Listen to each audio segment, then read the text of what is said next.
Islam and greetings. This is your brother Nun Nagi back with another Sunday school. Let's go and get started, y'all. So, 5 on the left, 2 on the right. Starting off with the Moorish American prayer. You can repeat after me or say it with me. Allah, Father of the universe, the Father of love, truth, peace, freedom, and justice. Allah is my protector, my guide, and my salvation, by night and by day, through his holy prophet, Drew Ali.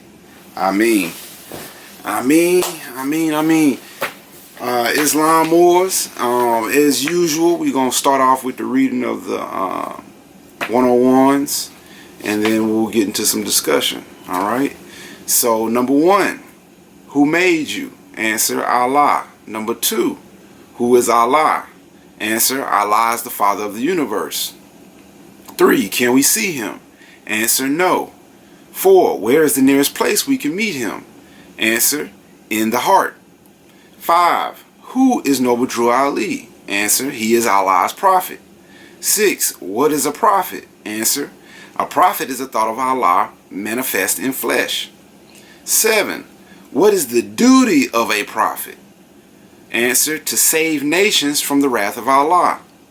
8, who is the founder of the Moorish Science Temple of America? Answer, Noble Drew Ali. 9, what year was the Moorish Science Temple of America founded? 1913 AD. 10, where? Answer, Newark, New Jersey.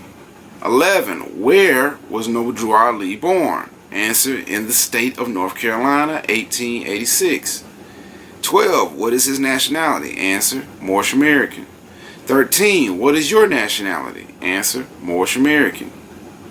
14, why are we Moorish Americans? Answer, because we are descendants of Moroccans and born in America. 15, for what purpose was the Moorish Science Temple of America founded? Answer, for the uplifting of fallen humanity. Number 16, how did the prophet begin to uplift the Moorish Americans? Answer, by teaching them to be themselves. 17, what is our religion? Answer, Islamism. 18, is that a new or is that the old time religion? Answer, old time religion. 19, what kind of flag is the Moorish? Answer, it is a red flag with a 5-pointed green star in the center. 20, what do the 5 points represent? Answer, love, truth, peace, freedom, and justice. 21, how old is our flag? Answer, it is over 10,000 years old. 22, which is our holy day? Answer, Friday. 23, why? Right, so correlation between 22 and 23 is asking why is Friday the holy day? Answer, because Friday is the day on which man was formed in flesh, and it was on Friday when he departed out of flesh. 24, who was Jesus? Answer, he was a prophet of Allah. 25, where was he born? Answer, in Bethlehem of Judah in the house of David. 26, who were his father and mother? Answer, Joseph and Mary. 27, will you give in brief the line or genealogy through which Jesus came? Answer, some of the great fathers through which Jesus came are Abraham, Boaz by Ruth, Jesse, King David, Solomon, Hezekiah, and Joseph by Mary. 28, why did Allah send Jesus to this earth? Answer, to save the Israelites from the iron hand oppression of the pale-skinned nations of Europe who were governing a portion of Palestine at that time. 29, how long has that been? Answer, about 2,000 years ago. 30, what was the nationality of Ruth? Answer, Ruth was a Moabitess. 31, what is the modern name for the Moabites? Answer, Moroccans. 32, where is the Moroccan Empire? Answer, Northwest Amexem. 33, what is the modern name for Amexem? Answer, Africa. 34, what is the title given to our ruler in Morocco? Answer, Sultan. 35, Where do we get the name Jesus? Answer, from the East. 36. What does the name Jesus mean? Answer, Jesus means justice. 37. Did the angel give to the child that was called Jesus a holy name? Answer, yes, but it cannot be used by those who are slaves to sin. Islam and realized sin just means ignorance. Alright? Or to not know or to know, but to ignore, the truth. 38. What is an angel? Answer, an angel is a thought of Allah manifested in human flesh. 39. What are angels used for? Answer, to carry messages to the four corners of the world to all nations. Islam. 40. What is our prophet to us? Answer, he is an angel of Allah who is sent to bring us the everlasting gospel of Allah. 41. What is the everlasting gospel? Answer, it is a saving power that comes from Allah through our ancient fathers by his prophet. 42. What is the covenant of the great God Allah? Answer, honor thy father and thy mother, that thy days may be long upon the earthland, which the Lord thy God Allah hath given thee. 43. At what age did Jesus begin to teach? Answer, at the age of 12. 44. Where did he teach? Answer, India, Africa, and Europe. 45. How long did he teach? Answer, 18 years. 46. What did Jesus say that would make you free? Answer, truth. 47. What is truth? Answer, truth is art. 48. What is art? Art is Allah. 49. Can truth change? Answer, truth cannot change or pass away. 50. What other name do we give to truth? Answer, holy breath. 51. What have you to say about the holy breath? Answer, all we can say is, it is great, it is good, it was, it is, and evermore to be. Amen, or amen. 52. At what place on earth was the physical part of man formed? Answer, in the Garden of Eden. 53. Where is the Garden of Eden? Answer, in the land of Canaan, in the city of Mecca. 54. What is the modern name for the Garden of Eden? Answer, Mecca. 55. What is the name of the first physical man?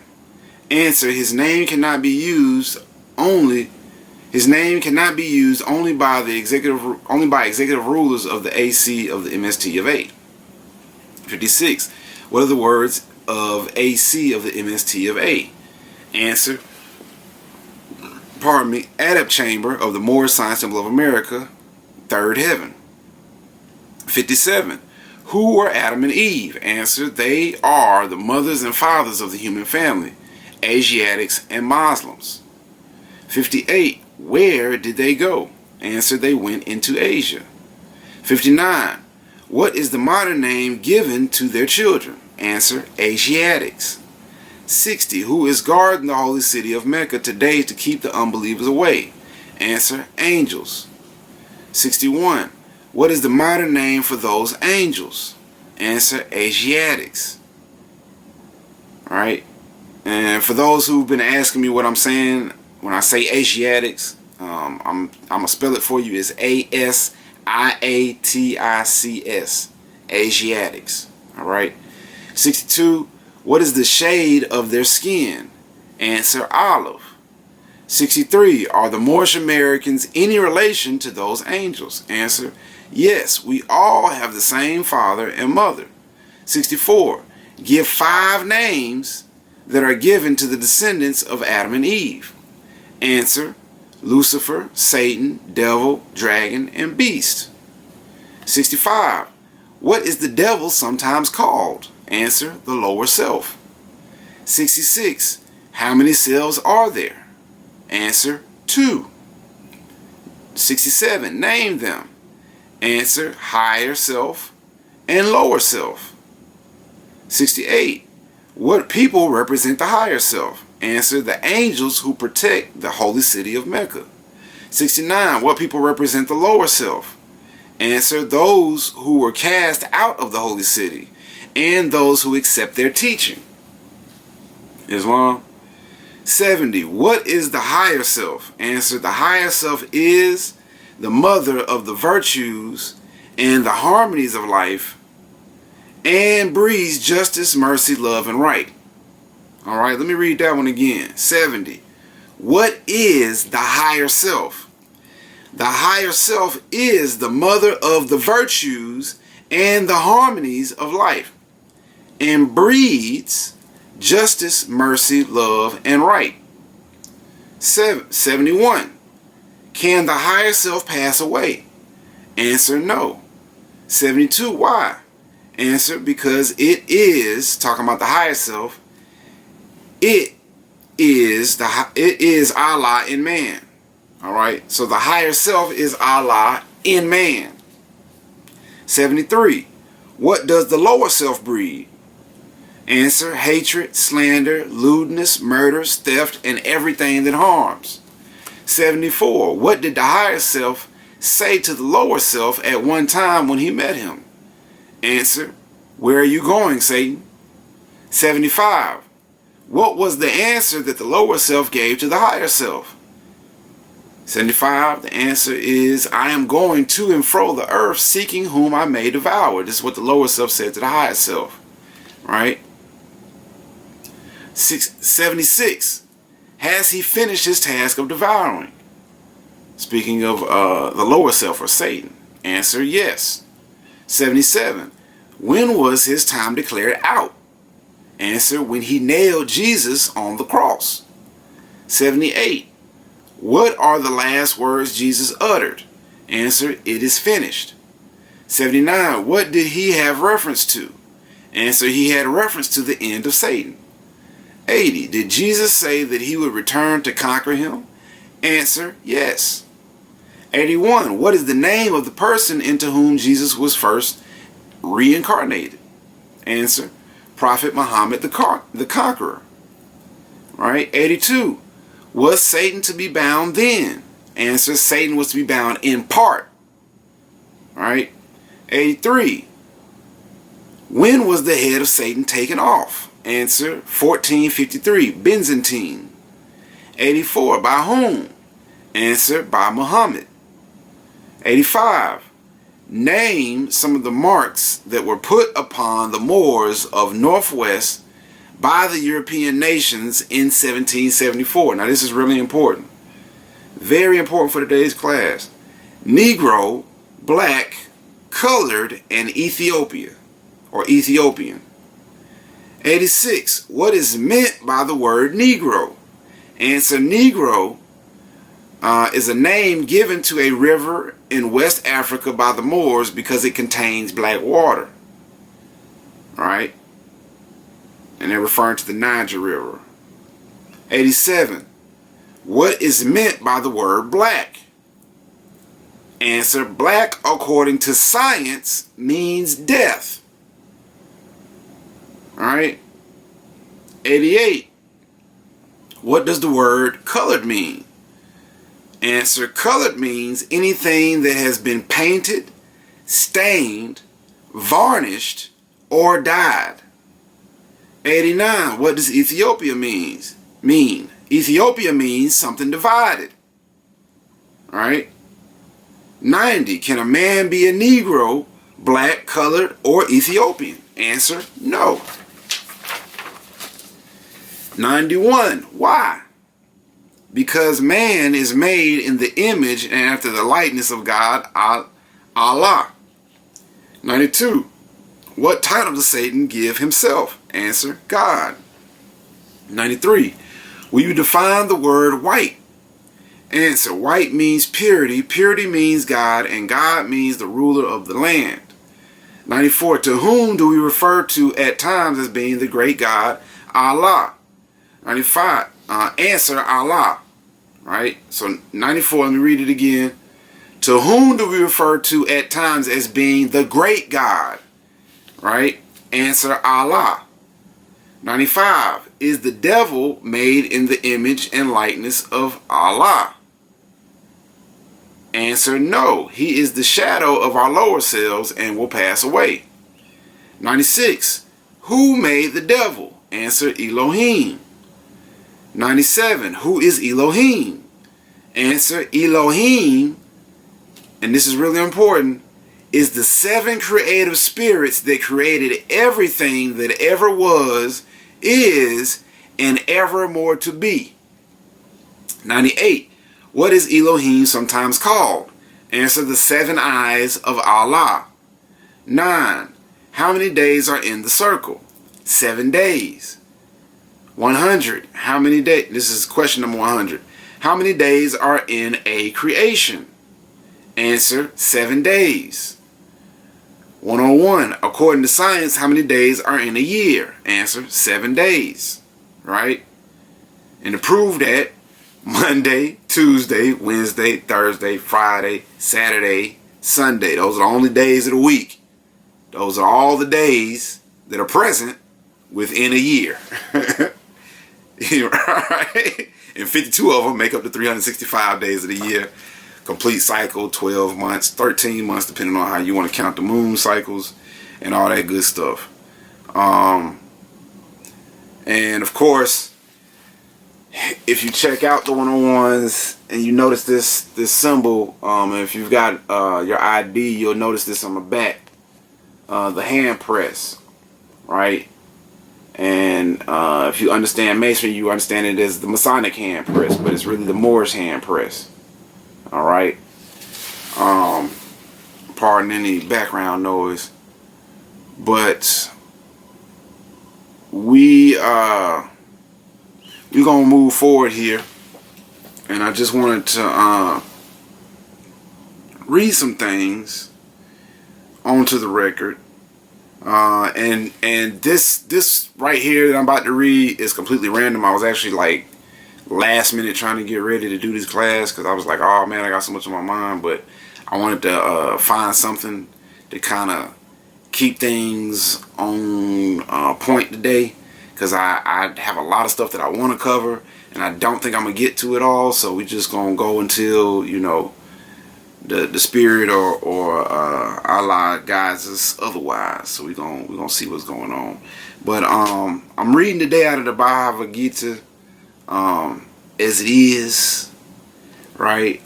This is chapter 9, and in this version, if you guys know anything about it, the Bhagavad Gita or the several different Gitas, they say this one's got most of the wisdom, you know, and a lot of the secrets to the science, so to speak. But I'm on chapter 9. I'm at the very beginning, and it's page 351 in this chapter. And I'm just reading this really short section of this introduction, and then we're gonna move forward. All right. So chapter 9, it says the most confidential knowledge. Right. It says the Supreme Personality of Godhead said, "My dear Arjuna," pardon me if I'm messing this up, but my dear Arjuna, because you are never envious of me, I shall impart to you this most confidential knowledge and realization, knowing which you shall be relieved of the miseries of material existence. Alright? As a devotee hears more and more about the Supreme Lord, he becomes enlightened. This hearing process is recommended in the Saramad Bhagavad Gita. The messages of the Supreme Personality of Godhead are full of potencies, and these potencies can be realized if topics regarding the Supreme Godhead are discussed amongst devotees. This cannot be achieved by the association of mental speculators or academic scholars, for it is realized knowledge. Islam, alright, we're back. So, coming out of chapter 6 of the Circle 7, Moorish Holy Quran, it's entitled The Life and Works of Jesus in India Among the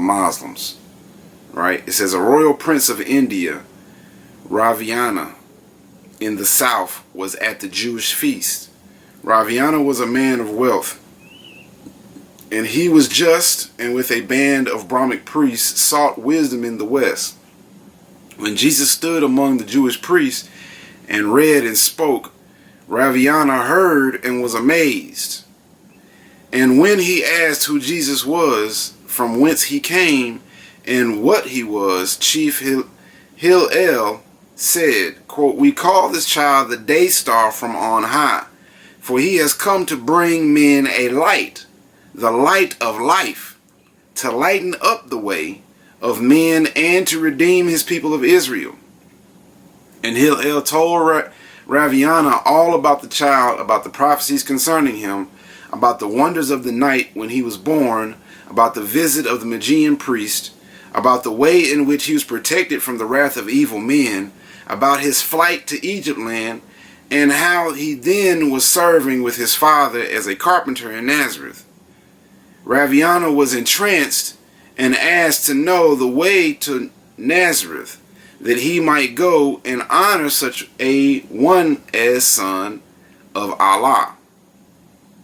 Alright, let me read that again. Raviana was entranced and asked to know the way to Nazareth, that he might go and honor such a one as son of Allah. 9. And with his gorgeous train he journeyed and came to Nazareth of Galilee. 10. He found the object of his search engaged in building dwellings for the sons of men. 11. And when he first saw Jesus, he was climbing up a 12-step ladder, and he carried in his hands a compass, square, and axe. 12. Raviana said, "All hail," quote, "all hail, most favored son of heaven." 13. And at the end, Raviana made a feast for all the people of the town, and Jesus and his parents were honored guests. For certain days, Raviana was a guest in Joseph's home on Miriam Way. He sought to learn the secret of the wisdom of the Son, but it was all too great for him. And then he asked that he might be the patron of the child, might take him to the east where he could learn the wisdom of the Brahms. 16. And Jesus longed to go that he might learn, and after many days his parents gave consent. 17. Then, with proud heart, Raviana with his train began the journey toward the rising sun. And after many days they crossed the sand and reached the province of Orissa and the palace of the prince. 18. The Brahmic priests were glad to welcome him home, or to welcome home the prince, With favor they received the Jewish boy. And Jesus was accepted as a pupil in the temple of Jagannath. And here he learned the Vedas and the Manic law. 20. The Brahmic masters wondered at the clear concepts of the child, and often were amazed when he explained to them the meaning of the law. Islam. So with that, I just want to talk a little bit about a few things, because I could cover a lot of points with this, but I just want to talk about a few things just in general, and then maybe we can get to some specifics either later on today or in another class. But in general, one thing I want to point out is that the prophet of this time for these people, when we're talking about biblical times, was Jesus, right? And he was for the people of Nazareth. Moors understand that, our prophet in these days and times is Noble Drew Ali.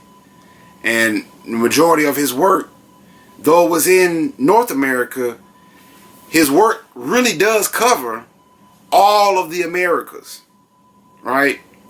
Because when we go, and let me just jump to the page right quick. Hold on. All right, Islam, we're back. So I had to just jump to chapter 47 right quick, just to confirm my previous statement about the prophet's work covering all of the Americas, right? So in chapter 47, I'm not going to read all of it, but I just wanted to jump down to the section. All right, so we'll start. Well, I'll read up to the point. All right, so we'll start at number 1. The inhabitants of Africa are the descendants of the ancient Canaanites from the land of Canaan. 2. Old man Cush and his family are the first inhabitants of Africa who came from the land of Canaan. 3. His father Ham and his family were second. Then came the word Ethiopia, which means the demarcation line of the dominion of Amexem. Right? Going back to the one-on-ones, the thing divided. Demarcation line, thing divided, or something that divides, rather. The first true and divine name of Africa. Right? Speaking of Amexem. The dividing of the land between the Father and the Son. All right?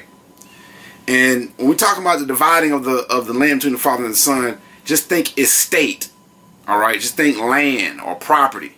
All right? The dominion or land of Cush, northeast and southeast Africa, and northwest and southwest was his father's dominion land of Africa, or ancient name Amexem. Right? Just follow along.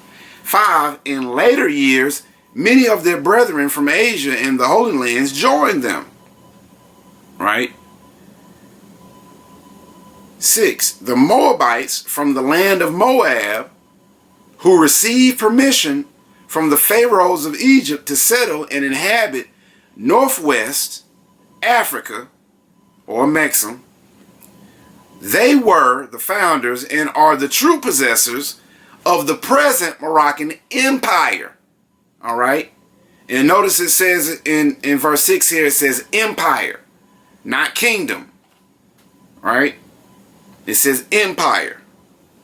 With their Canaanite, Hittite, and Amorite brethren who sojourn from the land of Canaan seeking new homes. Right? And here we go. 7. Their dominion or land and inhabitation, right, extended from northeast and southwest Africa across Great Atlantis, even unto the present North, South, Central America,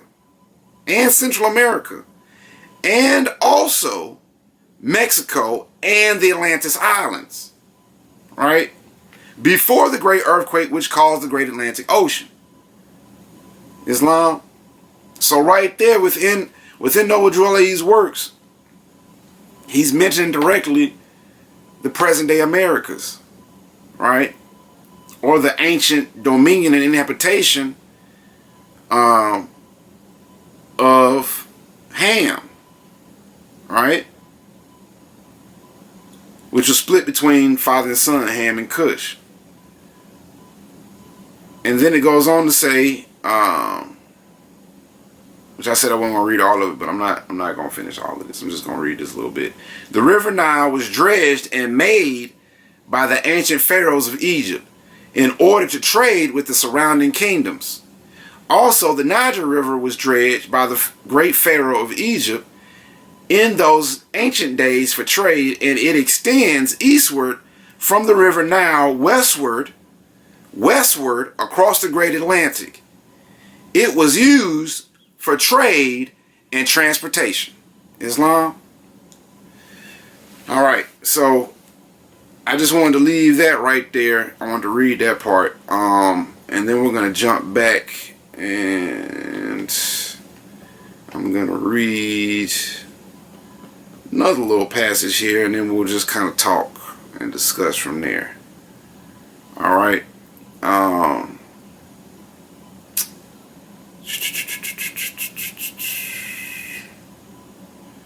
right. Well, I was gonna read the Holy Covenant of the Asiatic Nation, but you guys can read that on your own time. I'm sure you're already familiar with it. but Spirit's guided me to read something else, so I'm just gonna go with that.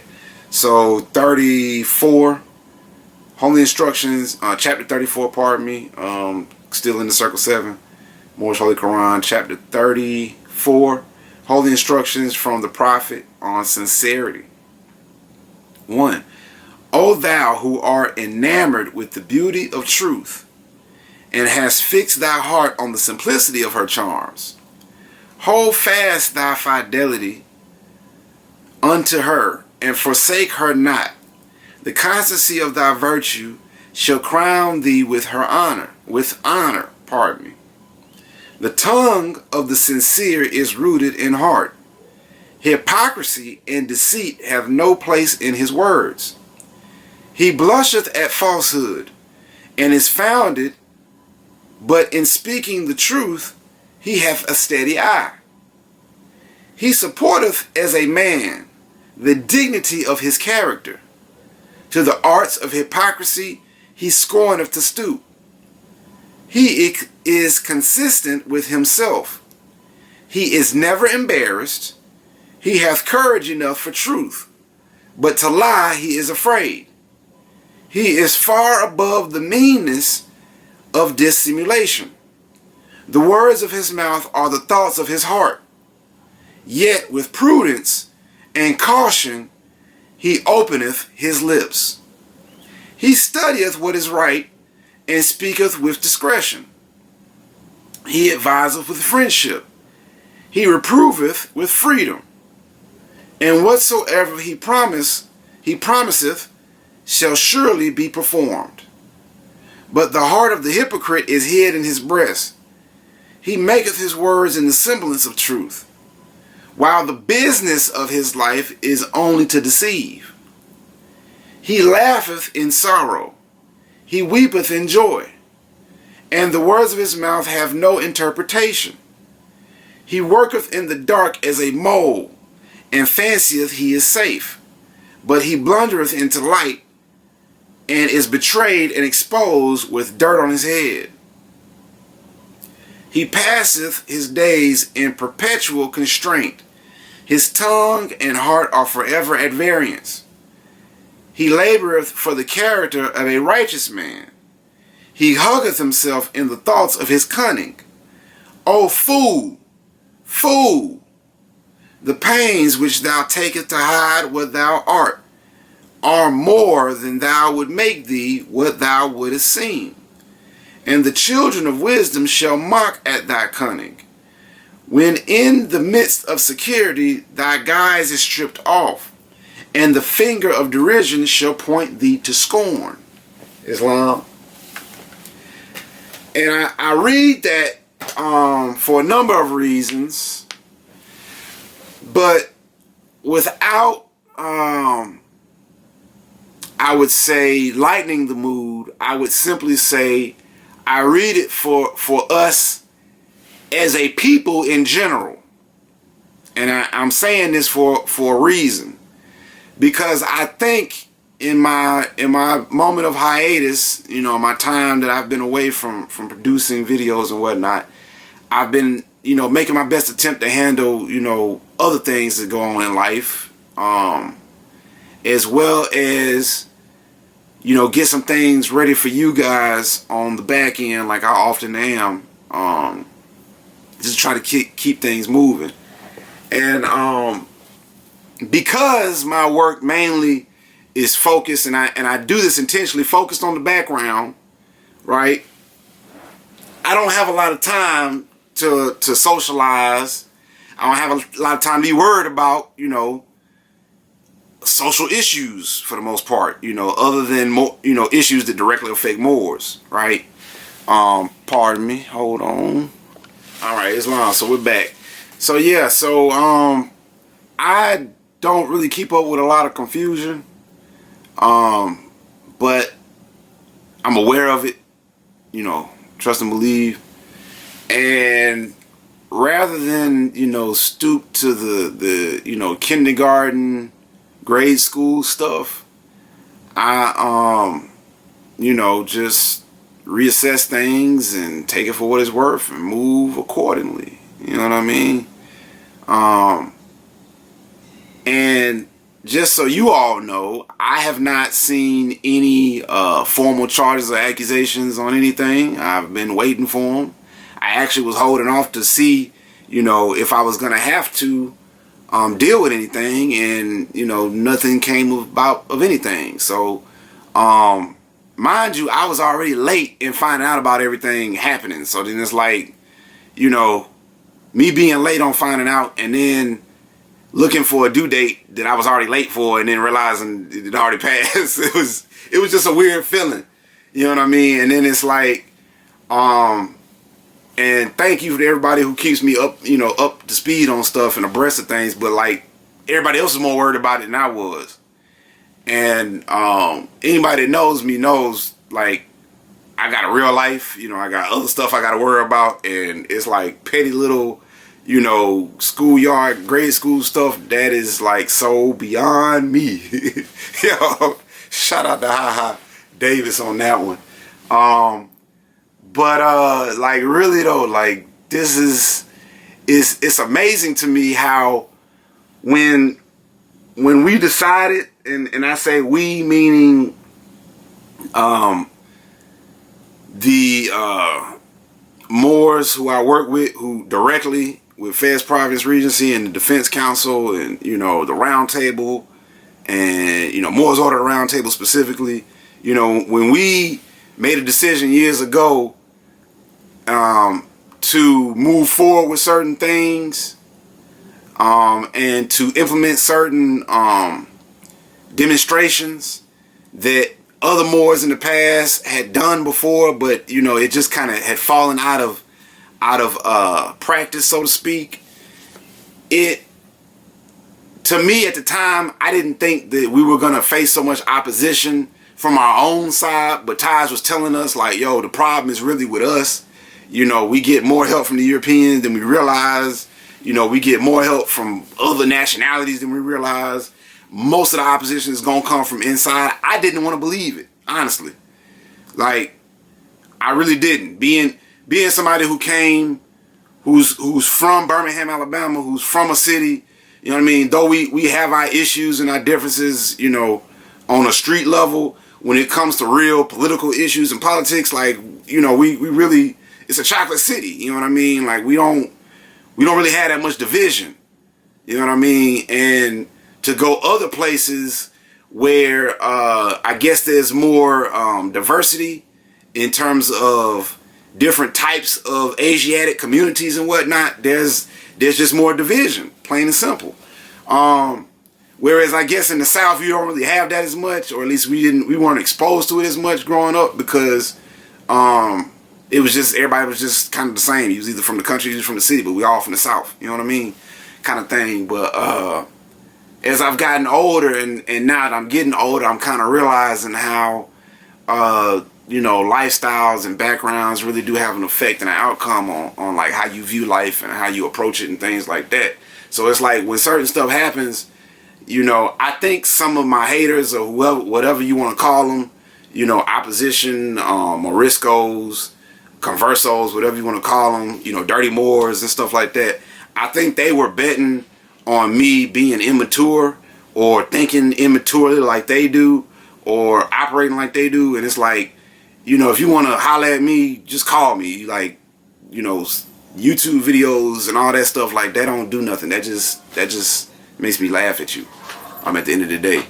But it's long. So we're back. I just wanted to read some excerpts from some different books, or some new books I got rather. Shouts out to Brother Abdullah Bey for dropping this one. Right.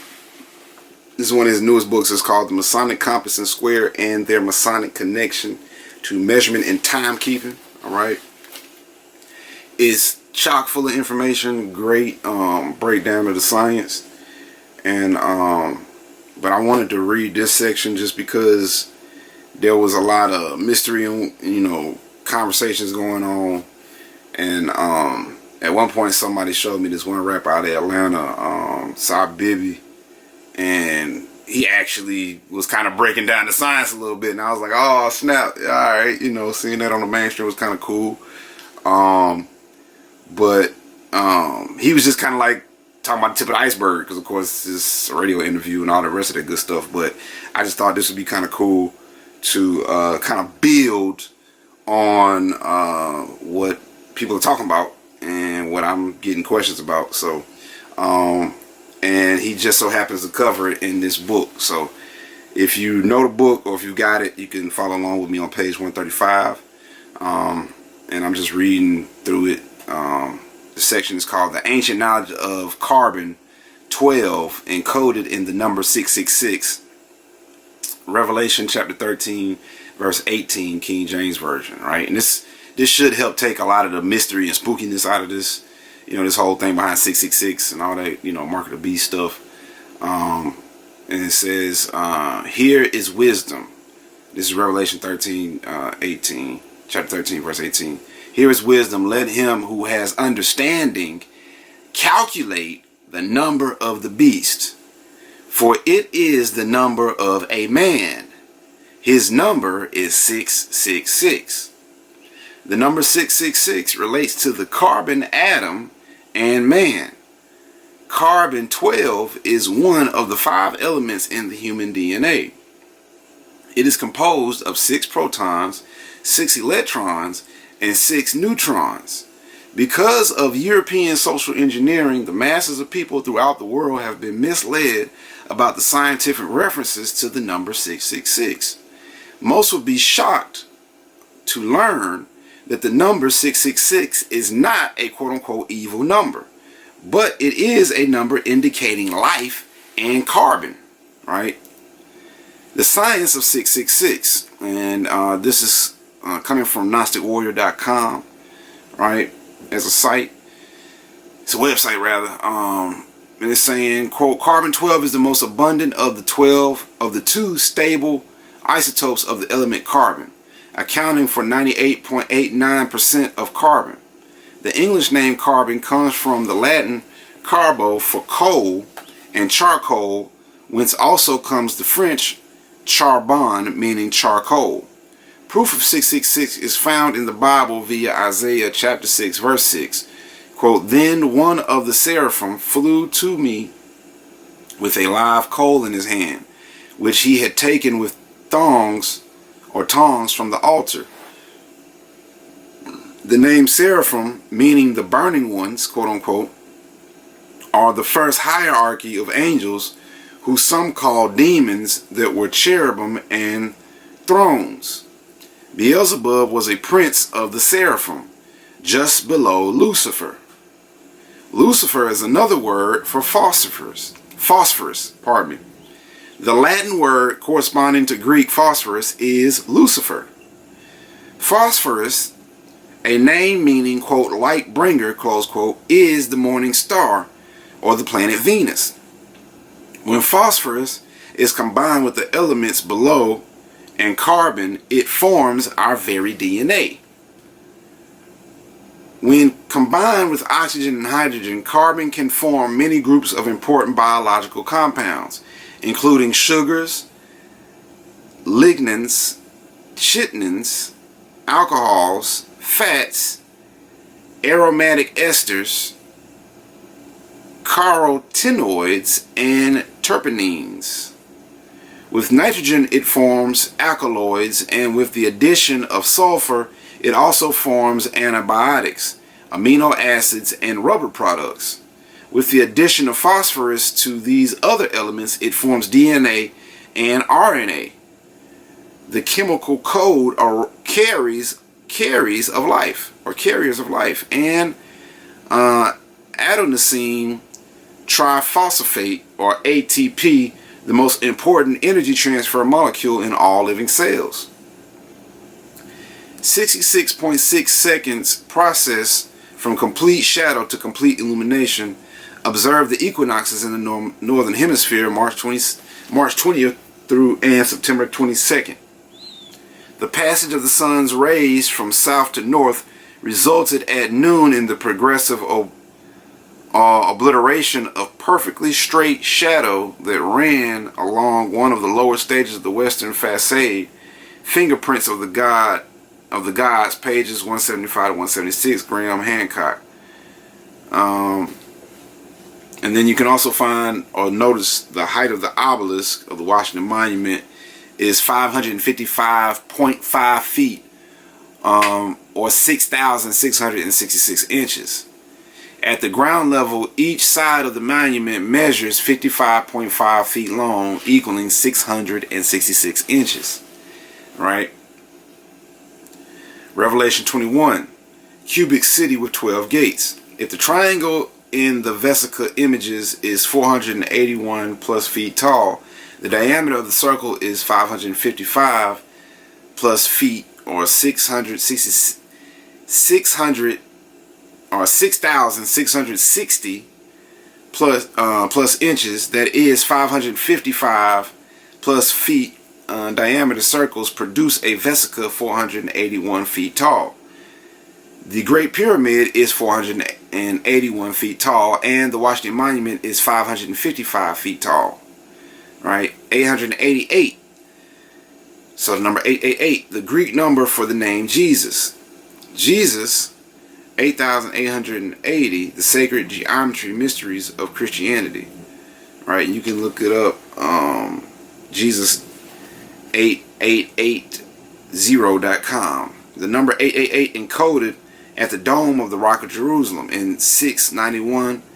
Caliph Omar built Mosque Dome of the Rock of Jerusalem, located in modern day Israel. The plan of ground is a double square octagon whose each sides measure 88 feet 8 inches.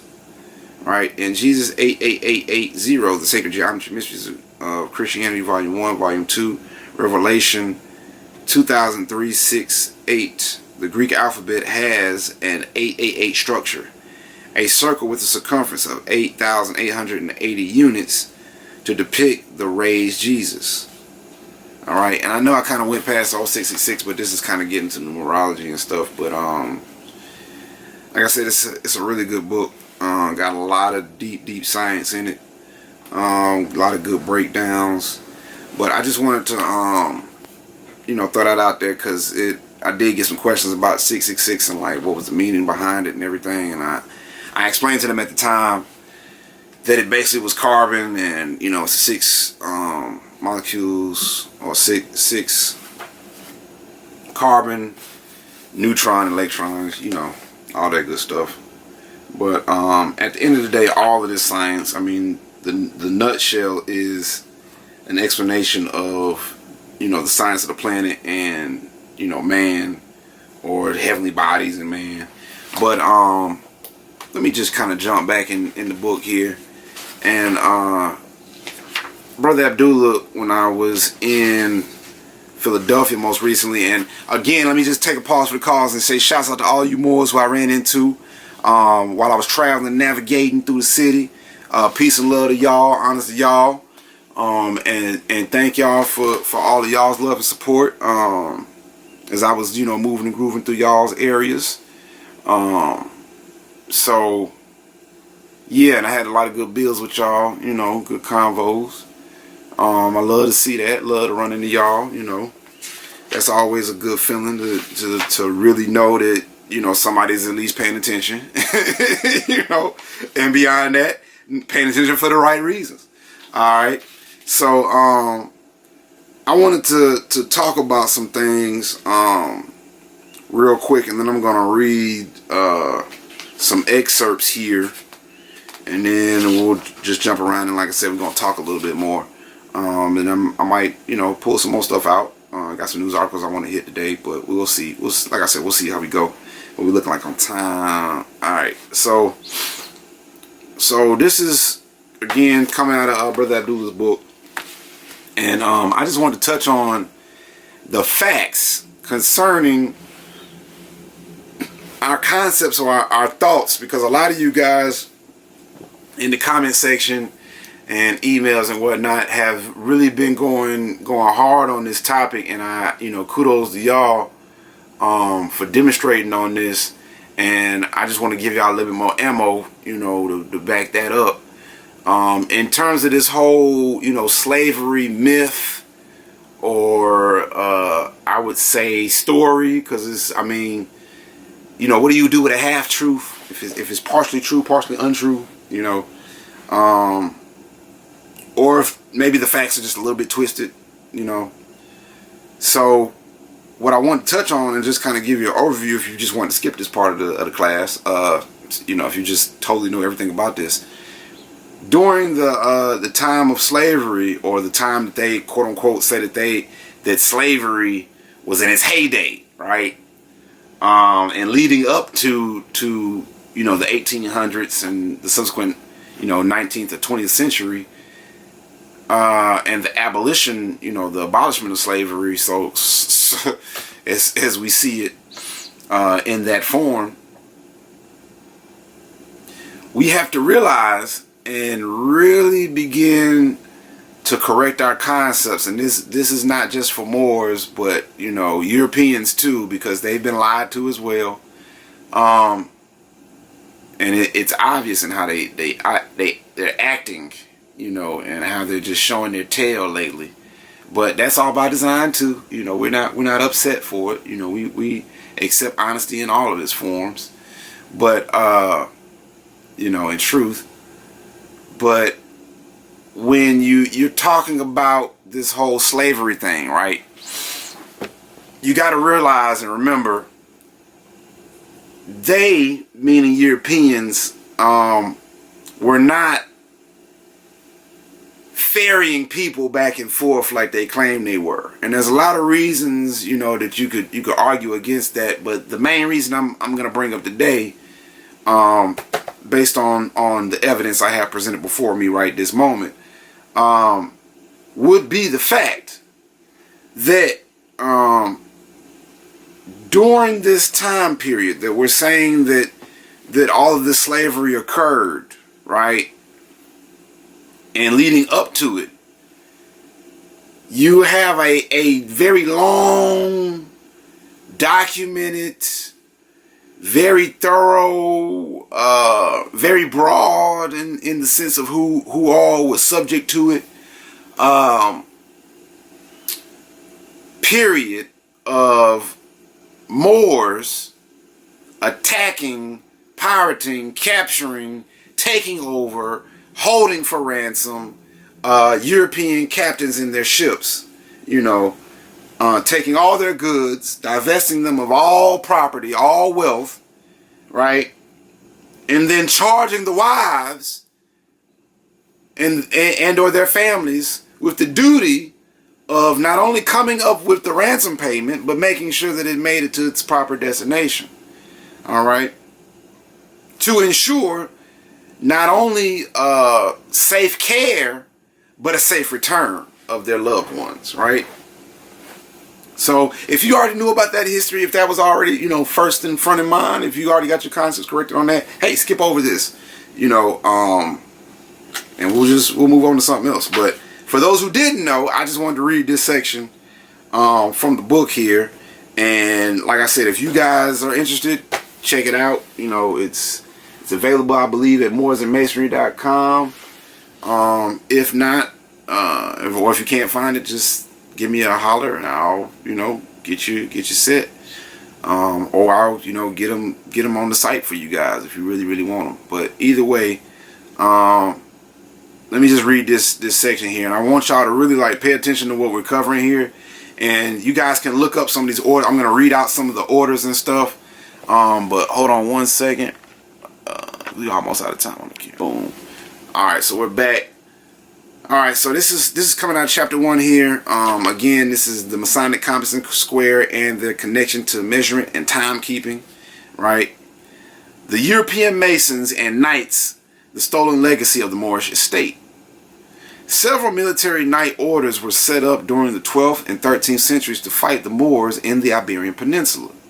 The standards for knight orders worldwide divided into 6 grands: collar, grand cross, grand officer, commander, officer, and knight. The long history of battles, diplomacy, letters, treaties, captivity, ransom payments, and seizing of ships between the Moors and Europeans have been preserved by the European Masonic and Knights orders. The European Shriners and Grottos have annual parades celebrating their defeat of the Moors. They also donned the Moorish royal crown of rulership known as the fez, symbolizing that they now exercise the Moorish sovereign power. You will also notice the Moorish names when looking at the Moorish fez, worn by European Shriners and grottos. These are the Moorish names the European Shriners and grottos have adopted for the names of their temples. Today, European Knight Orders function as charity institutions. The origin of their military purpose and battles against the Moors and Turks is not yet known to the general public. The main Knight Orders that were formed during the Crusades to fight against the Moors and Turks are Knights of the Holy Sepulchre in Jerusalem, 1099. Knights of St. John of Jerusalem, 1113. The Knights Templars, 1119. Knights of Calatrava, 1158. Order of Santiago, 1170, also known as the Order of St. James of the Sword. Knights of Alcantara, 1166. And the Order of Montesa, 1317. A very popular order today, the Knights of St. John of Jerusalem, renamed the Order of Hospitallers and later the Knights of Rhodes, and currently known as the Knights of Malta, has approximately 13,500 knights and dames as members of its order. Another famous knight order, the Military Order of Christ, Ordum Militar de Cristo, previously the Order of the Knights of Our Lord Jesus Christ, Ordum dos Calaveros de Nosso Senhor Jesus Cristo, was founded in 1319 with the protection of the Portuguese King Dennis I. King Dennis I revived the Knights Templar as the Order of Christ. Cosimo I de Medici, first Grand Duke of Tuscany, created the Knights of St. Stephen's in 1561 as a military order to fight against the Moors. Today, the Knight Orders function as charity orders, but their origin extends back to their battles with the Moors. The history of why they were established is not known to the general public. The Ku Klux Klan is a Knight Order that was founded at Pulaski, Tennessee on December 24th, 1865. John Armstrong Crow, in his book The Root and the Flower, Interpretation of Spain and the Spanish states, quote, in the 12th century, several military orders were organized in Spain to help carry on the fight against the Moors. These orders were all established on a religious as well as a military basis following the indication of St. James, quote, the Moor Slayer himself. The church did not originally look with favor on holy men taking arms, but with the invasion of Moorish Almoravids, those vowed to God, in 1086, the blending of religion and war among the Moors was again brought to the attention of Spanish Christians who could not help realizing the effectiveness of the idea. Holy war, therefore, became the mission of the church militant. Among these orders were the Knights of Santiago, Calatrava, Alcantara, the Knights Templar, and the Hospitallers. Islam. Let's just pause for the cause 1 second. So we're back. So I'm just kind of skipping forward here on page 29. It says the Ottoman governors of Tunis were semi-autonomous beys who acted as privateers against European shipping. Alright. Stanley Lane Poole and J.D. Kelly Barbary Corsairs, newly titled Moors After Spain. Quote, fortified by a series of unbroken successes, Kheyri ed-Din at last ventured to attack the Spanish garrison, which had all this time affronted him at the Peñon de Algiers. It was provoking to be obliged to beach his galleons a mile to the west and to drag them painfully up the strand, and the merchantmen moored east of the city were exposed to the weather to such a degree as to imperil their commerce. Kheyr ed-Din resolved to have a port, and what I'm saying is Kheyr ed-Din, it's capital K H-E-Y-R hyphen E-D hyphen D-I-N, pardon me, resolved to have a port of his own at Algiers with Penonde, with no Spanish bridle to curb him. Pardon me. He summoned Don Martin de Vargas to surrender and on his refusal, bombarded the Pinon day and night for 15 days with heavy cannon, partly founded in Algiers, partly seized from a French galleon, till an assault was predictable, when the feeble remnant of the garrison was quickly overpowered and sent to the Bagnios. The stones of the fortress were used to build the great mole which protects Algiers harbor on the west, and for 2 whole years the Christian slaves were laboriously employed upon the work. Laboriously. Pardon me. To aggravate this disaster, a curious sight was seen a fortnight after the fall of Pinon. 9 transports full of men and ammunition for the reinforcement of the garrison hove in sight, and long they searched to and fro for the well-known fortress they had come to succor. And whilst they marveled that they could never discover it, outdashed the corsairs in their galleons and light shebecs, and seized the whole convoy, together with 2,700 captives, and a fine store of arms and provisions. Everything that Kheyr ed-Din took in hand seemed to prosper. His fleet increased month by month till he had 36 of his own galleons perpetually on the cruise in the summer season. His prizes were innumerable, and his forces were increased by the fighting men, of the 70,000 Moriscos whom he rescued in a series of voyages from servitude in Spain. The waste places of Africa were peopled with the industrious agriculturalists and artisans whom the Spanish government knew not how to employ.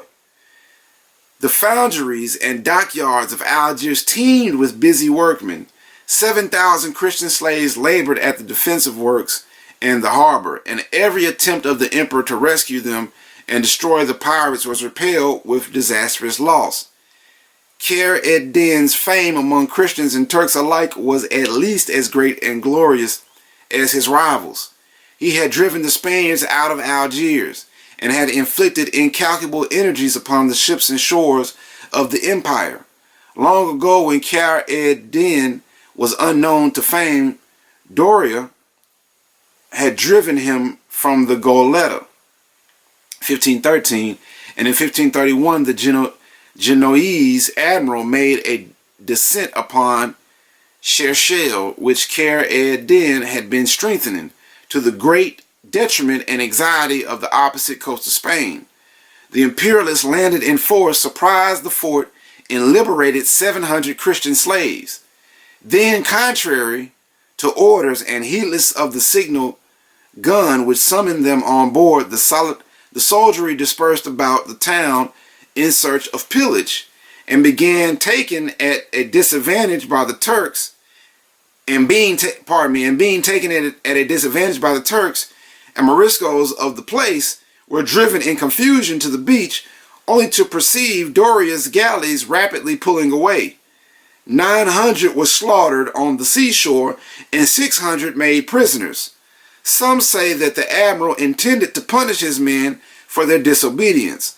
Others that he cited Kheyr ed-Din's fleet coming to the rescue.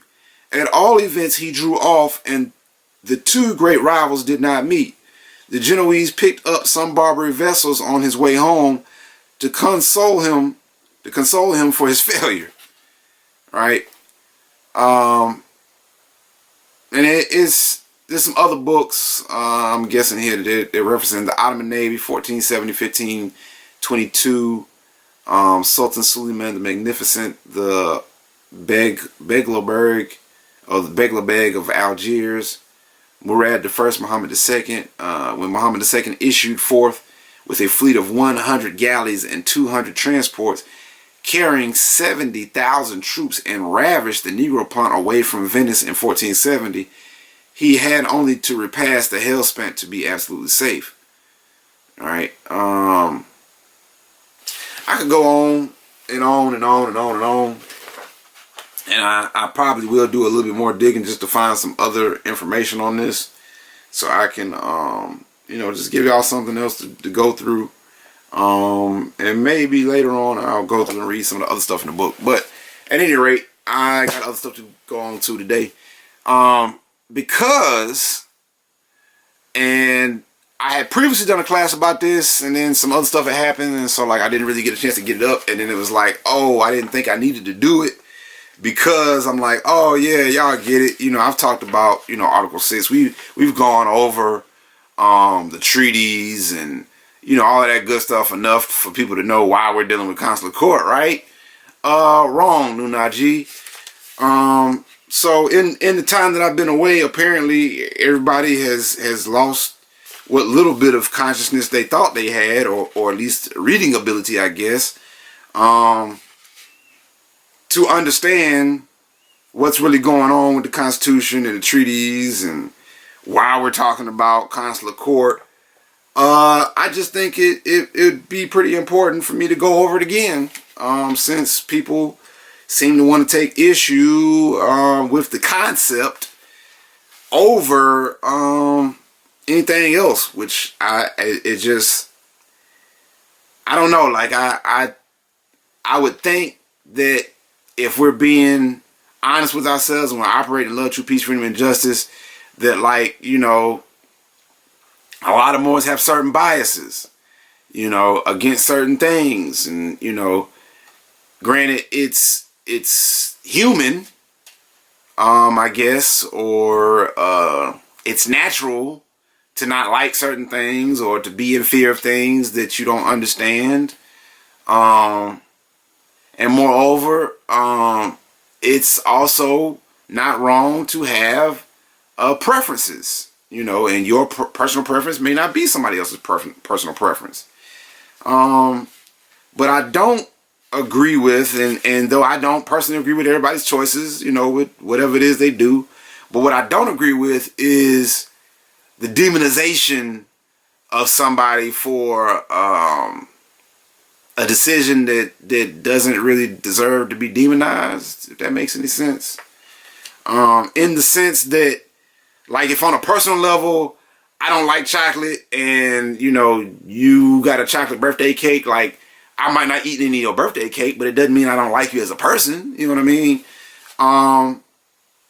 Or say, like, if you like cheap sneaks, and I like, the latest sneaks, and, I don't like the fact that, people wear cheap sneaks, because I like expensive sneaks. I don't dislike you as a person just because you like cheap sneaks or whatever. I just think you like cheap sneaks. Like, it's nothing personal about it.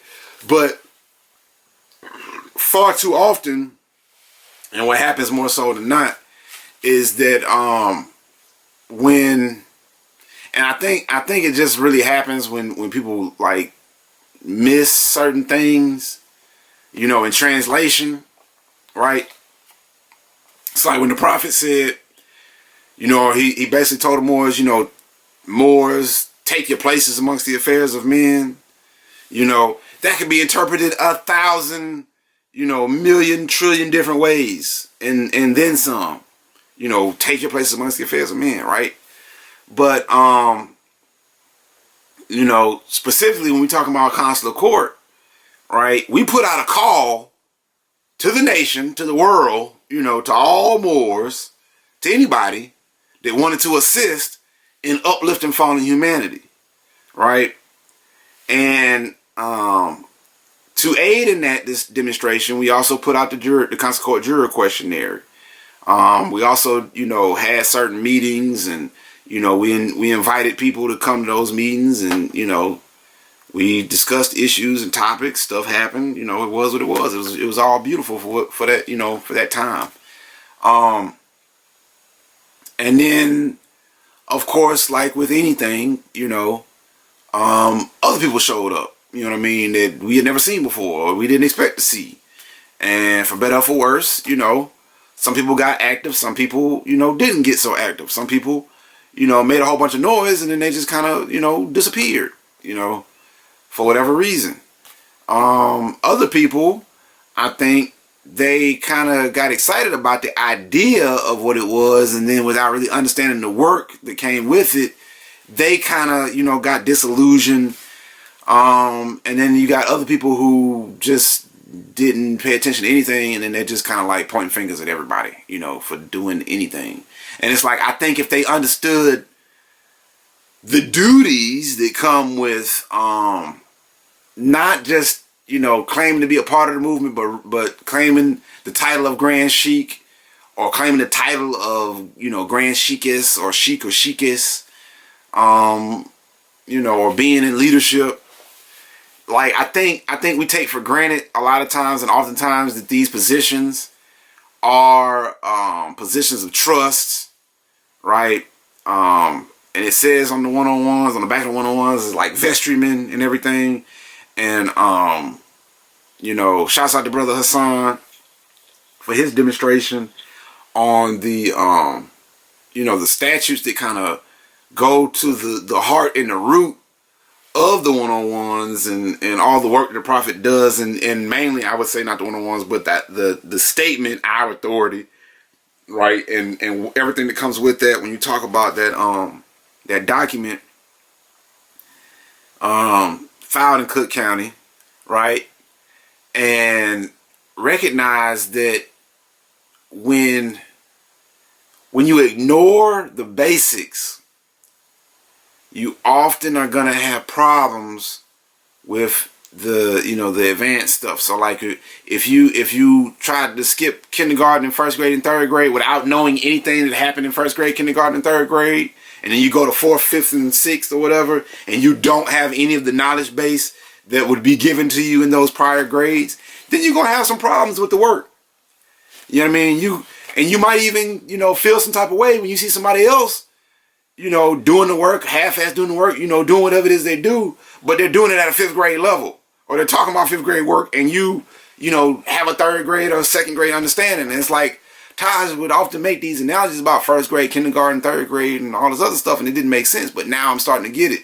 A lot of you Moors don't read, and though you're not illiterate, you're not retarded, you're not dumb, you don't have any learning disabilities, you just are lazy. You just don't want to read, or you don't.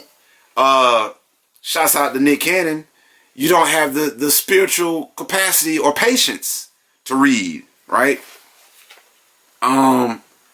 So, with that being said, I'm going to read some things for you and to you.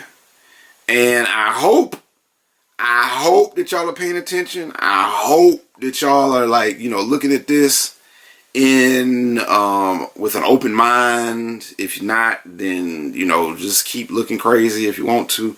But what I'm not gonna do is I'm not gonna micromanage anybody that's grown. I'm not gonna baby nobody that's grown. And I'm surely not gonna be micromanaging or babying anybody that's claiming to be a noble. Operating pro persona sua juris and all that good stuff. Because what's the point? And claim to be equal if we can't truly be equal, right? And with that, I also want to say, if you've got a problem with somebody, it makes more sense to go to them and deal with the problem than to try to go to the internet and just try to badmouth them, or to go to the internet and insinuate things. You know what I mean? Or to go to the internet and, just blast stuff everywhere, without any real proof or any actual substance to the claims, that you're making. Because, of course, while other people are threatening, litigation and things of that sort, I'm patiently waiting for it. Like, I invite it. Like, please go forward, whatever it is you got to do. You know what I mean? I invite it. Because I would rather that happen, and then we could go through whatever, lawful process needs to happen, rather than, we have a tort, right? that goes out there, and then it just kind of hangs out there and it lingers, and then, you know, the damages just kind of, you know, fester and go on and on and on until, you know, they reach an astronomical level that nobody could even fathom, and then it just becomes difficult to talk about at that point. But I would say, you know, for everybody that's just having issues and all this drama and all the rest of this type of stuff, you know, keep it under your feds if you really think it's something that that couldn't be brought forth to the floor of a Congress. You know what I mean? Like if it's just something that you've got an opinion about, or that you know you feel really strongly about, and you just don't like this person for whatever reason, deal with that on some other time. Like, y'all keep trying to turn these platforms into a soapbox about y'all's personal stuff, and it's like, I'm not trying to do that today. You know what I mean? And I'm gonna refuse to do that, because we got too much other stuff going on. There's too many other issues going on. You know what I mean? There's too much other work to do. So rather than lament on that and spend any more time on that, I'm just gonna move forward, you know, with everything from this point forward. You know, if you got anything else to say, hit my line, or don't say nothing at all, because I'm not paying you any attention. You follow me? Either you call me, and, you know, like a man or a woman, you know, like a grown person, like somebody who know how to use the phone, and talk to me and actually have a conversation, not yelling, you know, because I had one more calling me, you know, talking crazy. And when I asked them to, you know, give a basic response or to, you know, look some stuff up, whatever, you know, they commenced to yelling and kept going crazy. And it's like, come with your facts straight. You know, if I could say anything else, just come with your facts straight, because y'all are making yourself look crazy. And the European knows that we're not organized because of the foolishness that we keep, you know, we keep pulling, and we're keeping up, you know what I mean, in our activities, right? But I want to touch on some things, and this is coming out of the treaty book, right? And it's talking about the Northwest Ordinance, or the Ordinance of 1787, right? An ordinance is an authoritative directive or an affirmed direction on how to act or how to run a system of government, etc. Look at an ordinance as an arranged condition, a step, or a preparatory measure or provision. As for the Ordinance of 1787, it was passed by the Congress of the Confederation on day 13 of July. 1787, of course. It was considered the most important legislation originating from the members of the Continental Congress, save for the Declaration of Independence. The articles and effects of the ordinance deal with A, the abolition of state claims, B, the conditions for the admissions of new states, C, the establishment of territorial government, D, the establishment of natural rights, E, the prohibition of slavery, F, the definition of the Midwest as a region, G, the effects of these acts upon the Native Americans. A more detailed study and analysis of the articles and effects of the Ordinance of 1787 will be done or expressed in another treatise. However, observe the timeline in relationship to the ratification of the Treaty of Peace and Friendship and that of the legislation instituting the Ordinance of 1787, right? Because when we're talking about, you know, what happened during the prophet's time and all the rest of type stuff, and we're talking about, you know, what happened now and, you know, whatever, and all these side conversations, the common denominator and the common, you know, linkage that I'm finding that is causing confusion with all of this is a lack of understanding of civics, right? And understanding how civics works, what the history was, how the civics have been applied, misapplied, you know, all that good stuff, right? If we can correct our basic concepts on civics in some basic areas, we can get a whole lot of stuff done, right? One thing I want to make sure I put on the record: there are 3 branches of government: legislative, executive, judicial. All right. The legislative is made up of 2 houses, right? Based on the Moorish American, Moroccan Longhouse system, which was found and recognized under the Iroquois nation, right? Same setup as the House and the Senate, right? One is based off of population. The other is just a flat representation, right?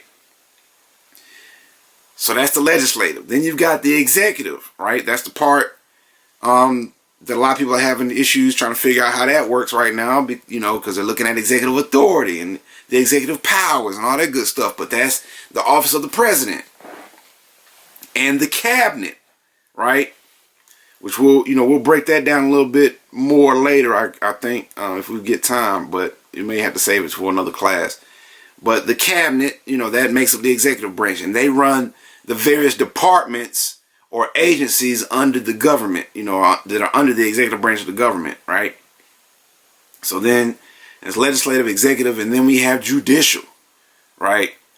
And that is the part that handles the courts, right? So the interpretation of the law as well as the enforcement of the law, right? The legislative body writes the law.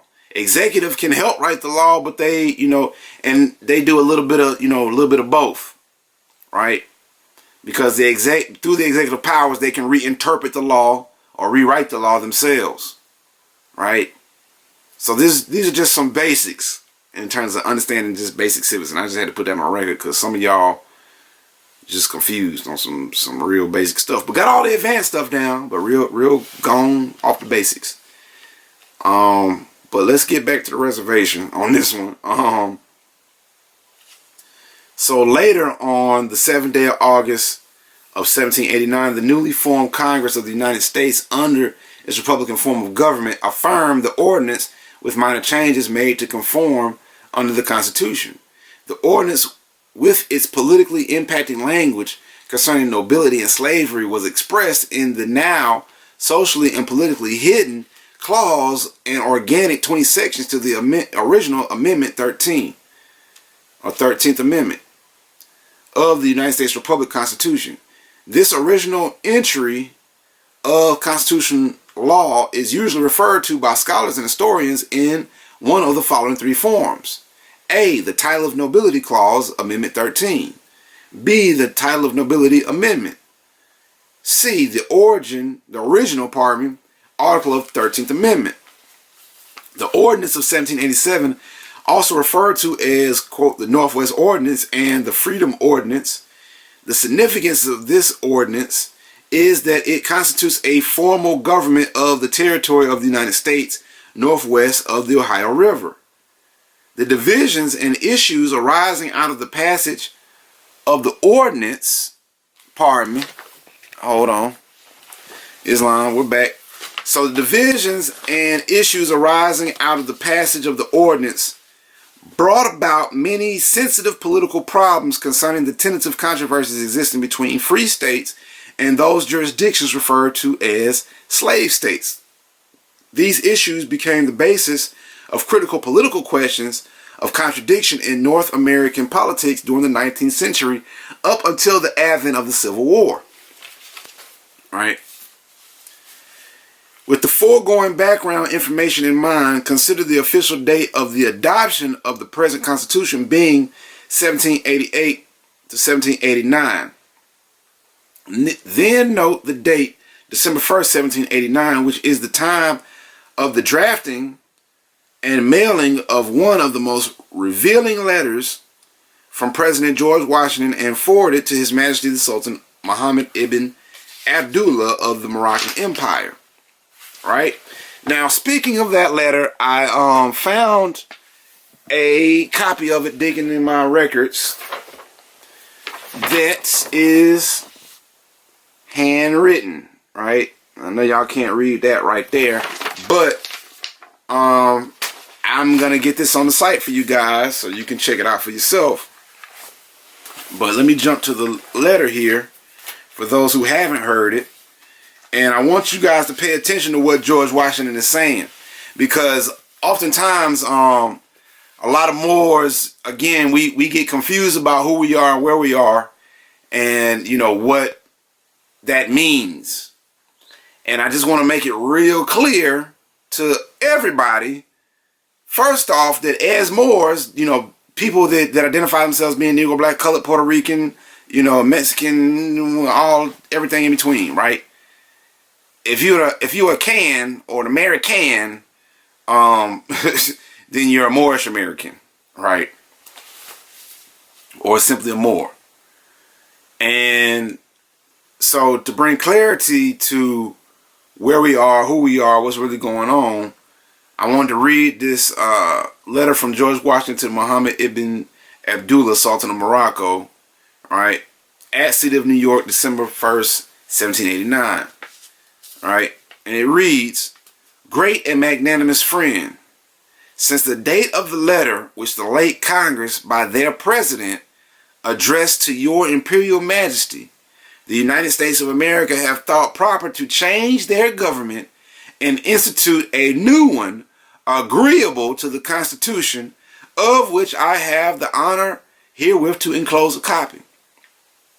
The time necessarily employed in the arduous task and the disarrangements occasioned by so great though peaceable a revolution will apologize and account for your Majesty's not having received those regularly advised marks of attention from the United States which the friendship and magnanimity of your conduct toward them afforded reason to expect." And the regularly advised marks that he's talking about of attention are the tribute payments that we were talking about, or the ransom payments, right? Or mixed in with the tribute payments or the ransom payments. The United States having unanimously appointed me, notice he wasn't elected, he was appointed. But president's supposed to be elected. But anyway, having unanimously appointed me the supreme executive authority in this nation, your Majesty's letter of August 17, 1788, which by reason of the dissolution of the late government remained unanswered, has been delivered to me.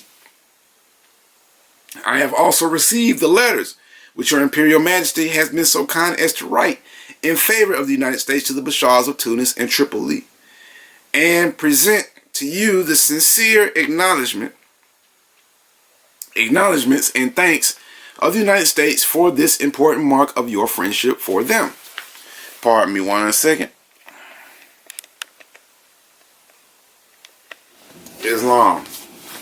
It's something that's got to be worked for, right? So, like I said, it's not going to be something that's just given to you. It's, and understanding of the movement and, the good, the bad, the ugly and all that, it just doesn't come through osmosis. You gotta deal with some things or study some topics in depth. So beyond that, I just wanted to touch on some other stuff, because we got a lot of new people coming in, a lot of new faces, a lot of new appellations coming to the fold, and I'm gonna hit this and then we're gonna take care of some housekeeping. You know what I mean? So this is coming from the Nigger Problem, Sociological Misprison, right? And I'm on page 22. It says, cultures in the language. Observation is that reasoning faculty which we employ to gather information or knowledge. It is the act or the power of seeing or fixing the mind upon something for sake of analysis and study. This usually involves the gathering of information or facts, noting occurrences, consistencies, inconsistencies, and other phenomena. Facts are thereafter used to draw conclusions or to set such information or occurrences to the record for present and future use. Thus, we hear the ancient phrases, put it to the pen or write it in a book, quote unquote. For your consideration and observation, we will reflect upon the long-lived, endearing, and high development-oriented linguistic phrase, quote, culture is in the language. This impacting phrase is not necessarily unheard of, nor is it an unknown cliche. It has been intermittently written, stated, spoken, or heard among even the suppressed and colorably branded natural peoples of North America, Northwest Amexem, and abroad. trace a word through morphology and etymologically find its root origin. The terminal point will reveal the culture from whence that particular word came. For the most part, some people seem not to have taken to heart the serious nature of this linguistic phrase, or of its being of prime social and civil importance. This misdirection anomaly of civil and linguistic casualness also looms like a dark cloud over other oppressed aboriginals dwelling among the other geographical jurisdictions and landscapes. On an immediate note, we address the natural peoples of North, Central, and South America, including Americana, the adjoining islands. Nevertheless, and this is of particular interest, the Americans of Central Amexem, America, Southwest Amexem, America, and our adjoining islands, Americana, do not appear to be as civilly dead nor as linguistically neutered as the branded indigenes of Northwest Amexem / America. These Northwest Almoroccans, above all, have been held most wrongfully and jealously under the foreign, de facto, and racketeering government of fallacious demo administrators.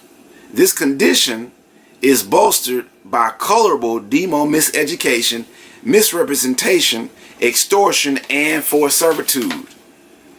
Right? Now, we've often talked about the miseducation, misrepresentation, and we all know what the extortion looks like. But I think the forced servitude is one of those things that we experience it on a regular basis. But until you come into this thing of birthright and nationality and attempt to actually demonstrate it, and you attempt to demonstrate your birthrights and nationality, you attempt to operate on the Constitution instead of being or operating that format of being Negro, Black, and colored. That's when you start to face the most opposition. That's when you start to get the most pressure. You know what I mean? And I found that's when I got, or at least that's when I ran into the craziest stuff that would happen. You know what I mean? It was never when I was, operating and doing stuff like a Negro, Black, and colored person, or wanting to do stuff like a Negro, Black, and colored person. When I just wanted a new car, or to get some new shoes, or to spend some bread on some clothes, like I could find that stuff easy. I could find trouble easy. But it was like finding knowledge and information that costed more than all. Actually didn't end up costing more than all the other stuff, but it ended up costing more time, effort, and energy at first than everything else. And getting over that mental hump to correct my concepts was like, it was very difficult until I sat down to study. You know what I mean? And was able to get, the information down pat, and, looked up the words that I needed to in Black's Law Dictionary, compared it, contrast and all that good stuff. But to continue and not to get off topic too much, a lot of times we have questions, or I get questions from a lot of new Moors about how to determine who they are, their identity, and things of that sort, because of course a lot of times Moors correct their appellation, right? And we don't call it name because names are cognomens or nom de guerres, and we'll get to that in a second. But those are essentially war names, right? That are for wards of the state, or indentured servants, things of that sort, slaves, right? Property, all right? So when Moors correct their status, they also end up correcting their names, because again, when you're doing business in another man's name, Smith, Jones, and Johnson, you're committing a fraud. A lot of times when, stuff happens, they could charge us with that fraud and then, throw the book at us. But oftentimes they just throw the book at us and they don't ever charge us with the fraud, because if they let that be known, then, you could correct the fraud. You follow me? And they would rather you, remain in sin. But I'm on page 23 here. We're still in the Negro problem. And I'm at the section reading identity and identification, right? Identity is that quality or state of being shown to be or proved to be identical, right? Thus, sameness which is materially or elementally of the same substance or origin. In law, identity is evidence and proof that a person, subject, thing, or idea, etc., is exactly and absolutely the same as he, she, or it is claimed to be, represented, presented, or charged to be. Islam. Identification is the act or process of showing to be the same as presented, charged, or claimed. In psychoanalysis, identification is the mental act or process, usually subconscious, of identifying oneself with an object, a person, a family member, or a nation, etc. Right? And I was going through the demonstration with a Moor who I was working on. I just got his just did his nationality paperwork and his IDs form, and I was giving him the demonstration. And at the top, it says Moorish National, right, on the identification card. And realize just by that statement alone, you're giving yourself an identity and you're making an identification, right? Because you're claiming the identity of being Moorish, all right? You're tying yourself back into the nation by claiming the status of being a national, all right?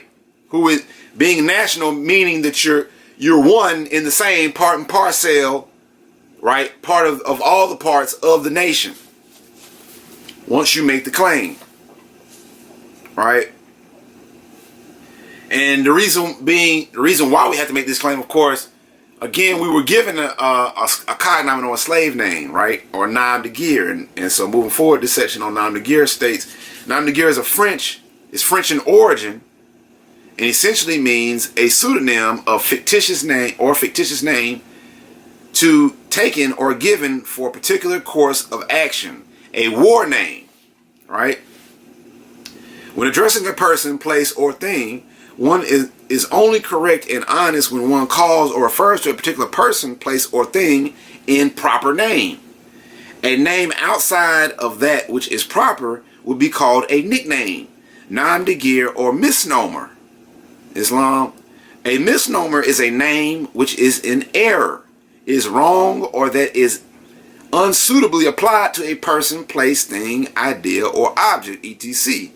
Keep this in mind when considering names as applied to natural persons, right?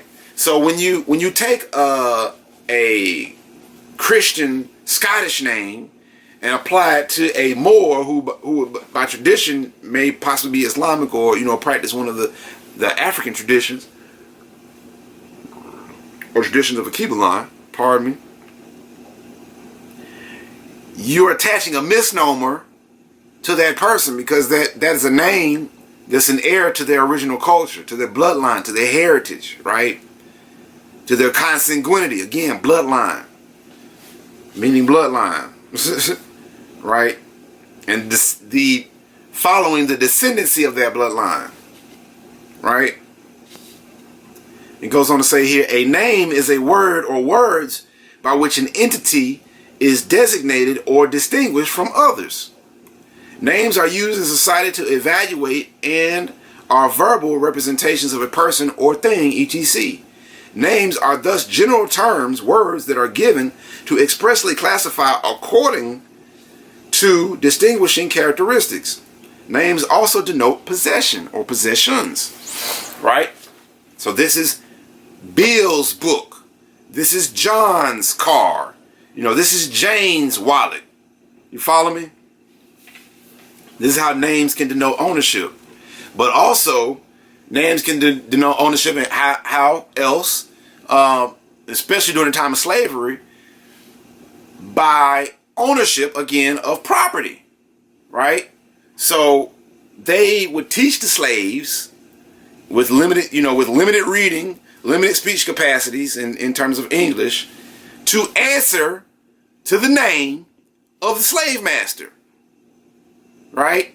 So you might have a given name, Toby, right? But your slave master's name may be Smith. So now you being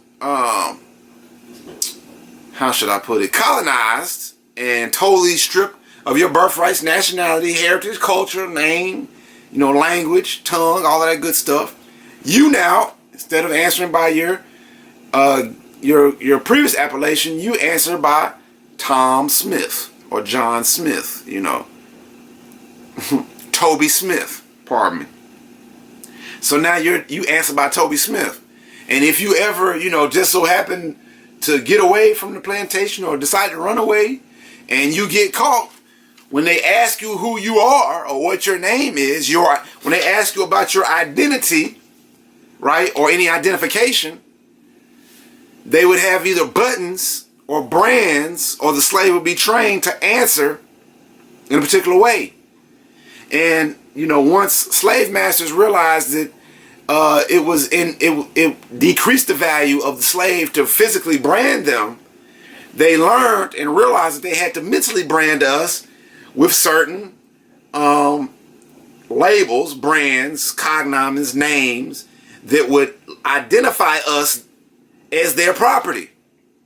All right, I hope y'all follow me with this. All right, let me know in the comment section if y'all keeping up. All right, but a nom de guerre name applied to natural persons, as in a culture that alludes to slavery, is called a straw man. Right? A straw man is a figure of a man made of straw, hence a puppet. A fraudulent surety or a perjured witness. The understanding of the possessive nature of names is why the Paleo-European slaveholding families, this is getting what I was saying earlier, put their names on the defeated and enslaved Moors. This was done by the colonizing Europeans for legal surety purposes, to protect their family investments in human chattel, and to establish power of attorney over all that the subject or straw man might ever possess, buy, sell, or trade. Thus, the corporate colony states deal with tagged or branded persons under what is legally known as worship tenures, and use straw names in all capitals. A quote-unquote proper name establishes one's status in society, right? When we're talking about attributes and whatnot, if your name does not allude or give indication to your proper status in society, then surely your status will be assumed to be lesser than, right? Or second class. Especially if you're melanated or copper tone, right? Where is your national So let me go back and read this section again. A proper name establishes one's status in society. What is your name? What is your nationality? Where is your nation geographically located? Right? Oh, man. So, moving on to some other things. I want to demonstrate something for you guys, because I think it bears repeating, right? So this is actually a certified copy from the Copyright Office concerning AA22141, right? You guys can look this up. You can contact the Library of Congress in DC and get a copy for yourself if you want to. But I just wanted to read some of these articles because I think it would help some of you Moors out there who are confused about stuff, about what the basics are yet again, and how we're able to demonstrate what we're able to demonstrate, why we demonstrate the way we demonstrate, things of that sort. So Article 1, the 12 signs of the Zodiac and the Code of Mathematical Scaling. And this is the Zodiac Constitution, by the way. The 12 signs of the Zodiac and the Code of Mathematical Scaling from 0 to 9 and the science of geometry comprise the Constitution of the living Moorish nation of North America, referred to as quote-unquote Negroes, who ruled the world and the 7 seas by the 12 signs of the Zodiac and the science of geometry, G. for 1196 years. The Amazon Dutch German Catholic priesthood fathers of the Revolution or the Revelation of 1789 and the Sisterhood Magna Charta Emancipation Proclamation Union Society of White Supremacy in 1863 North America. The 12 jurymen of the 48 Union State Society and also the 9 as is magistrates of the Supreme Court were founded upon the Moorish nation, 12 signs of the zodiac, constitution, and mathematical scaling from 0 to 9. Thus, without our Moorish constitution, the Magna Charta Emancipation Proclamation, Union Society of the myth of white supremacy definitely could not have been founded in 1863. Islam. Article 2. Zodiac Constitution birthrights of the Moorish Americans, the Bays and Ills. Since the 12 jurymen of the 48 Union States Magna Charta document of the white supremacy and the 9 magistrates of their Supreme Court were founded upon our Moorish Zodiac 12 signs mathematical constitution, the lawmakers have no jurisdiction over the free Moors, the Bays and Ills, in the inherited land of the Moorish nation, namely U.S.A. Canada and Central and South America. Right? The Moorish American nationality and their surnames, Bay, Ill, and Ill, are their inherited birthrights without a legal due process of the lawmakers of the Union Society, U.S.A. Because what our Moorish forefathers were, we are that today without a doubt of contradiction, namely Moorish. Islam. So when we talk about what to do, processes and all of this good stuff, dealing with Great Seal and dealing with the Round Table is protocol that represent the name correction and judicial proclamation for 2 reasons. 1, to correct your status formally on the record for the record, but 2, to make claims based on the status that cover most, if not all, walks of life, right? And I know I'm getting off into the deep end, but this needs to be understood, because a lot of you guys are coming to us, you want to get nationalized, but you haven't studied the documents, you haven't read the documents, you don't have a concept of what's going on, and I'm having to tell y'all to take a step back, and it's because you guys are trying to do way more beyond just nationalizing, because you're coming to us with your problems first rather than understanding the basics and then trying to deal with whatever problems you got. But that's neither here nor there. But you have to understand that you have to correct your status first. That's the first thing. With that status, you have to understand, overstand where you are and what that means. If you don't understand where you are and what that means, you're always going to be confused on jurisdiction. And when issues of jurisdiction come up, right? And if you're not clear on the effects or the force and effect of the Buck Act, then you're doubly going to be confused. And you're going to be, looking crazy in a minute. But, again, that's neither here nor there. What we're going to talk about right here, and this is for all those, who come up around on tax season, and, I got the question from a Moor about what does he do about his job, right? Because he works for the state and everything, and they take taxes out, at the job. And I wanted to tell him in so many ways, in a short way, just to read this.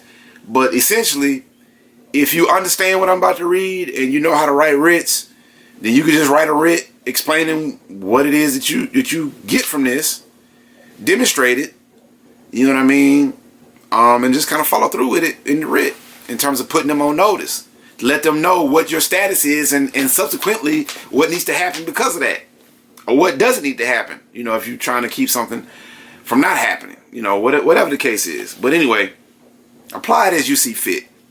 But do it in wisdom, and do it in love. Article 3.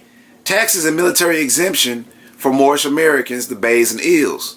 The Moors, referred to as Negroes, definitely can never become members and citizens of the Union Society of the 48 states. Therefore, they cannot be forced or drafted into the Union U.S.A. Army or military service to fight for the Magna Charta Code of white supremacy against themselves. The lawmakers of the 48 states Union order cannot force the Moors, the Bays and Eels to pay taxes because taxation without representation is a supreme violation of the Moorish Zodiac Constitution birthrights of Islam. When the Union lawmakers denounce their immoral Magna Charta Code and resort to the Moorish Zodiac Constitution, then the Moors are compelled to pay taxes because everyone of the nation will be equally represented by it. There is no room in the science of Masonry, the Zodiac, for mystic God, religious worship, race, color, ignorance, war, crime, slavery, and human injustice. Islam, because like the prophet said, we was gonna be taxed to death, right? So taking the pause for the cause, and I just got a couple of last thoughts. Islam, I just wanted to finish up my reading this little section here from lesson book number 2 on the nationality and birthrights taken from the Moors, the Black Codes of 1724. Right. I'm on page 26, talking about the flower de luce. It says the flower de luce or flower de lis is a heraldic, a moral emblem used by the kings of France. This moral emblem was to play a more sinister role in Al-Moroccan American history than that expressed in heraldry. It became a favored mark for branding irons. The fleur de luce is a 3-petaled iris flower, stylized Iris Germanica. The Franciscan Brotherhood, the Roman Catholic Church, and this is what it looks like if you've never seen it before. It's basically the New Orleans Saints symbol, for a lot of people, if you keep up with football. Anyway, the Franciscan Brotherhood, the Roman Catholic Church, is credited with the overthrowing of the Imperial Islamic Moorish Empire of North Al-Morocc, North America, or America. North Al-Morocc is also called the Temple of the Moon and Sun. Alright? The conquering Christians or Europeans of the Western Hemisphere would often use a flower de luce hot branding iron to brand or burn indigenous Muslim slaves who resisted Christian dogma. Branding was especially used to mark those who would not willingly convert to Christianity. Anyone attempting to teach or maintain Moorish culture or the sciences of Islam was subject to torture, ear-cutting, branding, or death. As slave trading mental warfare progressed in the Americas, branding slaves became less popular. The distinguishing or disfiguring burns, and cutting scars left by hot iron branding and torture often reduced the selling prices offered for the slaves.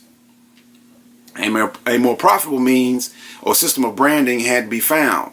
To counter mounting loss of profits due to the ritualistically inflicted scarring of the slaves, the Christian Dutch masters devised an effective master plan to use as a substitute for physical branding, cutting scars and marks.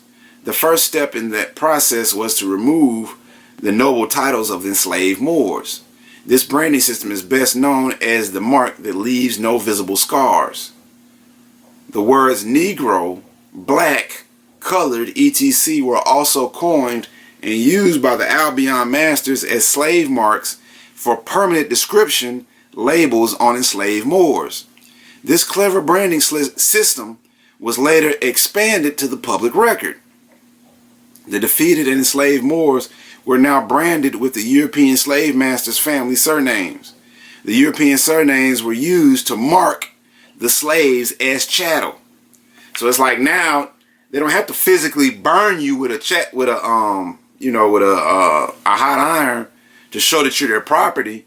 They've mentally branded your brain and got you answering to all these, labels and brands and these tags that delude to slavery.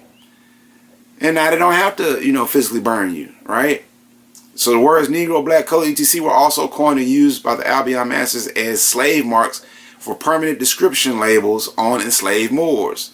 And see, now we've got permanent description labels. We answer by Smith, Jones, and Johnson, Negro, Black, and Colored. You know what I mean? African American. All of that horrible stuff. And as innocent as it seems, I was telling some brothers this, it's like, yo, our language, the fact that we're so loose and so ignorant about the words that we say is what keeps us enslaved. Literally. Because anybody who knows the culture, who understands the language, is going to change it up. They're not going to say the same thing they were saying before. They're not going to talk the same way they were speaking before. They're not going to carry themselves the way that they were carrying themselves when they thought that they was Negro, Black, and Colored. When they was walking around as chattel slavery, as chattel property. But anyway, I'm getting too far ahead of myself. This clever branding system was later expanded to the public record. The defeated and enslaved Moors were now branded with the European slave masters' family surnames, i.e. Smith, Jones, and Johnson, O'Malley, so on and so forth. But really those are Moorish surnames, but that's a whole nother topic for a whole nother day. The European surnames were used to mark the slaves as chattel. This mark or name branding system of description and ownership solved the sales problems caused by the traditional scarring of the bodies of the slaves. This brand system proved so successful that it was adopted countrywide and has lasted even until the present day. One could easily identify a slave from a free man simply ask the slave his name or her name. Simply ask the slave his or her name. If the slave answered affirmative to a European name, nothing else more needed to be said. With the acknowledgement of the slaveholder's surname, the slave could and would be seized as she or he, the slave, just gave the password which revealed her or his political status, i.e. that of being a slave or chattel property, right? So with that, I just want to encourage, everybody, anybody, if you're listening, to just don't skip over the basics. I know it sounds like I'm beating a dead horse, but you kind of have to, dealing with y'all, because y'all don't read, y'all ignore all the basic stuff, but then yet y'all want to run around. It's like, all right, and I use this example kind of to keep it in terms of stuff that y'all recognize, right? It's like being on a bike with training wheels all your life. And then immediately, waking up one day and saying, hey, I'm going to ride unicycles in the circus, for a living. And, and I'm going to juggle too. You know what I mean? And it's like, it's like y'all come to me like, hey, put me in the circus. And it's like, I can't, you ain't show ready, bro. You just ain't show ready. So rather than, hurt your feelings anymore, or get my blood pressure up, worried about any of this, I'm just gonna tell y'all to go back and watch this video. Alright, so if you just tuning in for the first time, thank you. Hope this class wasn't too boring for you. Hope we covered enough ground for you. If you're coming back and you're returning from a previous class, hey, welcome back. Or I'm back, and we'll be doing this more often, and I'll see you guys next go round. See you later. Peace and love. Let's finish it off with the prayer, and yeah, we'll get on up out of here. So 5 on the left, 2 on the right, feet at a 45-degree angle, facing the east. Allah, the Father of the universe, the Father of love, truth, peace, freedom, and justice. Allah is my protector, my guide, and my salvation, by night and by day, through his holy prophet, Noble Drew Ali. Ameen. Islam, Moors, Islam, Islam, Islam. Peace. See y'all next time.